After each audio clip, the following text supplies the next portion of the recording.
Guys কি হলো আমার ওই মাংসের টুকরোটা যেটা আমি 24 ঘন্টার জন্য হাসপাতালে রেখেছিলাম। আর গাইস তোমরা দেখো এখানে সাবধান করে দিচ্ছে হাসপাতালে ঢুকতে।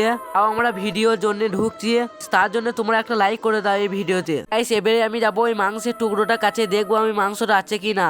গাইস তোমরা খালি জায়গাটা দেখো কত ভয়ঙ্কর। গাইস আমি হাসপাতালে ঢুকতেই চাইছিলাম না, ভিডিওর জন্য ঢুকলাম। গাইস এই হাসপাতালে চারিধারে জঙ্গল আর মাঝে হাসপাতালটা। এই হাসপাতালে আশেপাশে কোনো মানুষ আসে না ভয়ে। আর গাইস আমরা দুজন ভিডিও করার জন্য ঢুকেছি। গাইস তোমরা খালি দেখো চারপাশে খালি বন আর বন, কোনো ঘর বাড়ি নাই আশেপাশে এখানে। গাইস এই হাসপাতালটা 200 বছরকার পুরনো হাসপাতাল। এই হাসপাতালটা পরিত্যক্ত হয়ে পড়ে থাকে এইভাবে।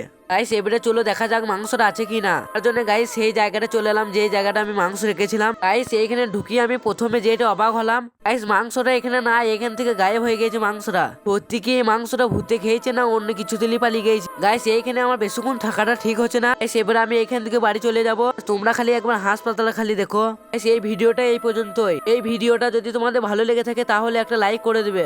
এই ভিডিওটা যদি 10,000 লাইক হয় তাহলে এই হাসপাতালে 12 ঘন্টা কাটাবো। তোমরা তাড়াতাড়ি 10,000 লাইক কমপ্লিট করে দাও। গাইস আজ এই পর্যন্তই থাক, আবার তোমাদের সাথে নেক্সট ভ্লগে দেখাবে। ততক্ষণের জন্য সবাইকে টাটা বাই বাই।